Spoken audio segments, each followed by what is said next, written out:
Good morning. This is CRA Executive Director Chris Hattingh sharing a quick update on developments in South Africa-US trade and diplomatic relations. So yesterday, on the 22nd of July, the US-South Africa Bilateral Relations Review Act passed through committee. The next steps are that it goes to the House, then to the Senate, then if it proceeds through all those various steps and hurdles to the desk of US President Donald Trump, and then signed into law. Now, the bill was originally introduced by Representative Ronnie Jackson, and Representative Jackson posted yesterday evening on the 22nd of July, quote, "South Africa made its choice when they abandoned America and our allies and sided with communists and terrorists. Today, my bill to fully review America's relationship with South Africa and give President Trump the tools necessary to hold their corrupt government accountable passed through committee. The days of allowing our so-called allies to walk all over us are over," end quote. So that's from Representative Jackson.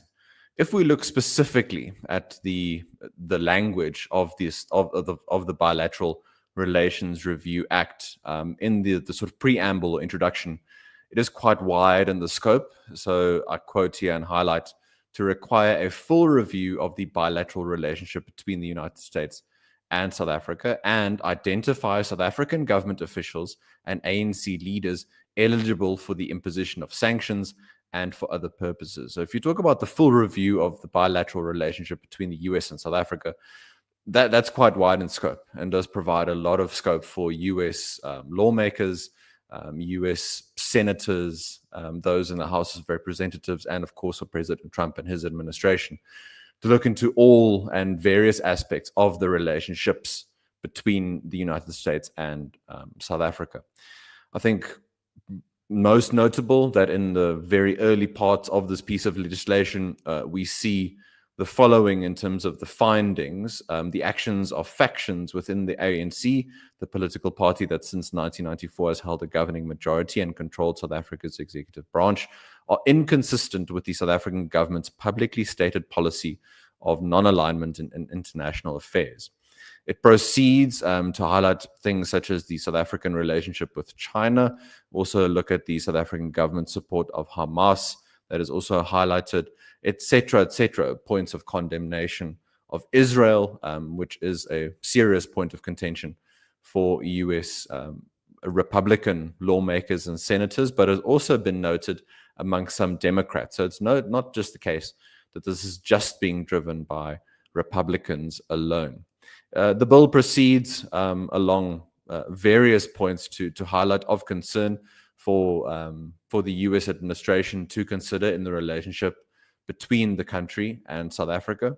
And we'll see exactly if any changes are made should the bill now, in the version that proceeds to the House, then to the Senate, and possibly to President Trump. This will likely again cause a lot of consternation amongst the South African government, specifically the ANC, but it is little surprise that this piece of legislation is progressing. And mostly I say that because there is little reason to think that it would not have progressed. From South Africa's side, in its diplomatic engagements with the US, there hasn't really been any notable change, despite the signals repeatedly being sent out by current US President Trump in his second administration, but also in his first administration, and even before then, when some of the seeds of doubt and concern were taking root amongst US lawmakers, those in the House and on the Hill, about the relationship with South Africa and specifically with the ANC, and questioning why the ANC would align itself with what the US views as enemies or adverse countries or malign actors. Now, moving on from the diplomatic relations development point of the specific piece of legislation, we also have an update in the trade space where, of course, we have reciprocal tariffs of 30% coming in on the 1st of August, those reciprocal tariffs being imposed by the US on South Africa. As we have noted at the CRA in various client risk alerts and client notes, as well as briefings with clients, there is little reason to think, little evidence, little to no evidence to consider that those tariffs would be lowered or changed in any significant way based on the work done by the Department of Trade, Industry and Competition, and also by the Department of International Relations and Cooperation, and statements, especially by DIRCO, not specifically on US trade, US South Africa trade matters, but broadly statements by DIRCO over the last month, which didn't indicate that there was any kind of change from within DIRCO, within the ANC, and broadly within the South African government in terms of its ideological or other values or morality-based engagements with the United States. So on the specific point of trade relations and the tariff matter, there was an update just shared this morning on the 22nd of July, new information shared by the Minister of Agriculture, John Steenhuisen, of course, also the leader of the Democratic Alliance. According to Mr. Steenhuisen, who has been part of the negotiating team with the US, along with DTIC Minister Parks Tau, South Africa submitted a new offer a couple of weeks ago to the US after the US first rejected the first framework deal on the 20th of May. That initial deal offered commitments for US natural gas and fracking technology imports in exchange for duty-free quotas for steel and vehicles. South Africa also offered the US farmers tariff-free access to the local market when South African fruit is not in season.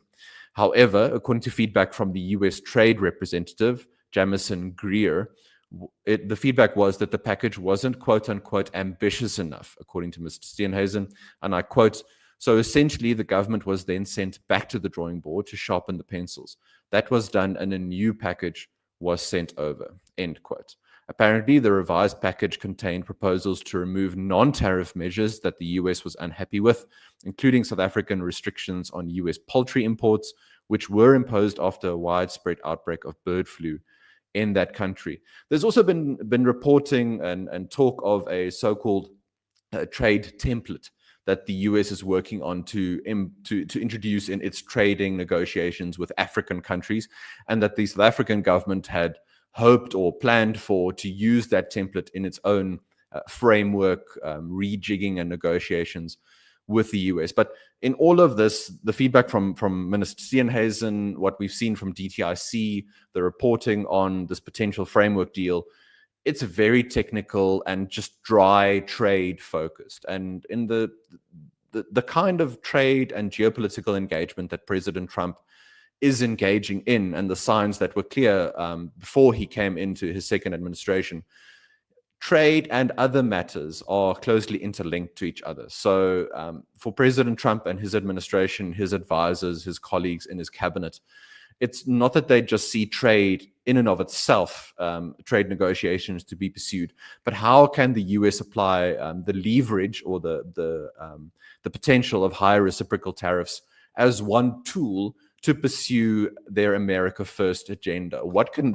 How can they use that to negotiate with countries that they think countries are behaving in ways that they disagree with, that undermine or counteract US interests, be that militarily, intelligence-wise, geostrategically, and of course commercially for US companies operating in those countries and those regions? It's not going to do countries like South Africa good or really provide any kind of progress to just focus on dry trade negotiations and trade matters. There needs to be creative trade and other diplomatic engagement and thinking.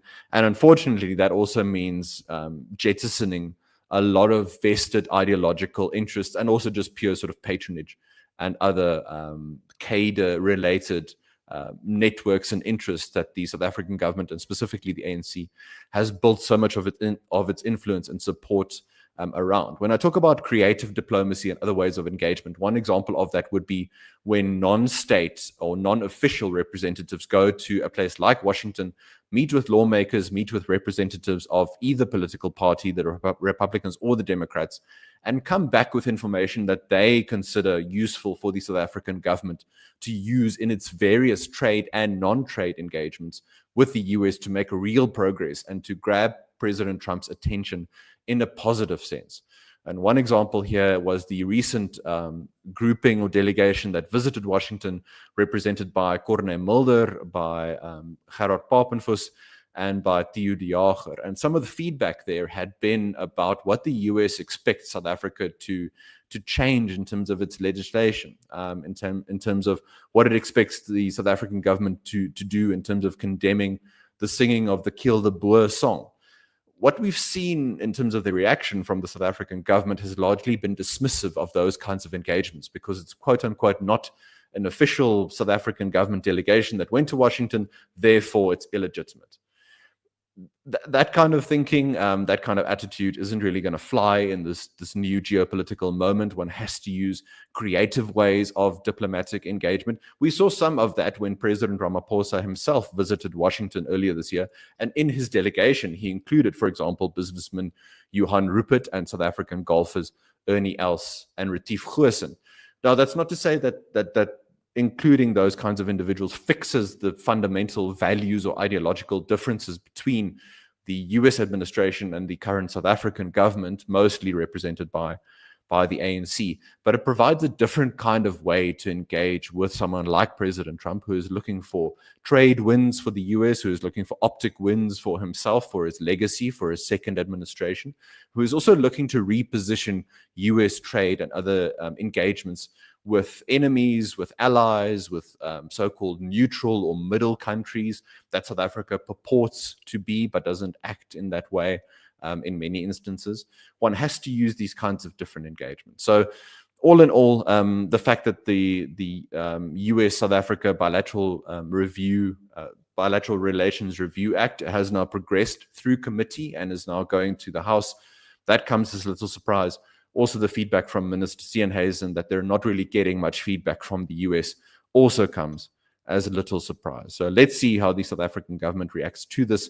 Of course, all in all, this comes in a very negative sense, and some of the things that play out, some of the consequences of the reciprocal tariffs alone, bad for South African exporters who export to the US. But should the Bilateral Relations Review Act progress, we look at things like targeted sanctions on ANC individuals and possibly other political actors and organizations.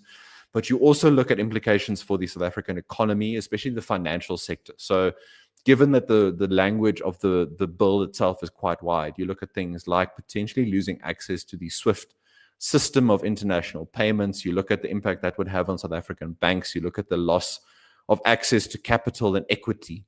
The broad negative impact that would have on the South African economy would be devastating. So let's see exactly how South Africa chooses to use this information and engage with it. A last note before I close, I'm going to Washington from the 3rd until the 10th of August. I'm attending a conference on intellectual property rights, so not on trade and diplomatic matters, but I hope to have various engagements outside the conference, and that information and the assessment, the analysis that I obtain from that trip will be made available to CRA clients.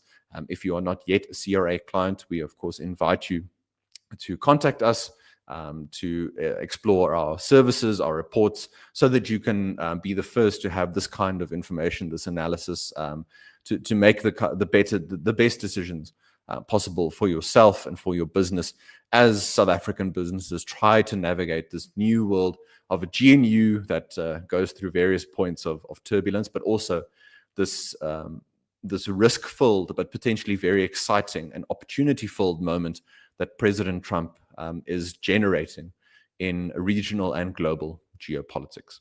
Thank you all very much for joining me. Until next time, this has been Chris Hattingh for the Center for Risk Analysis. Take care.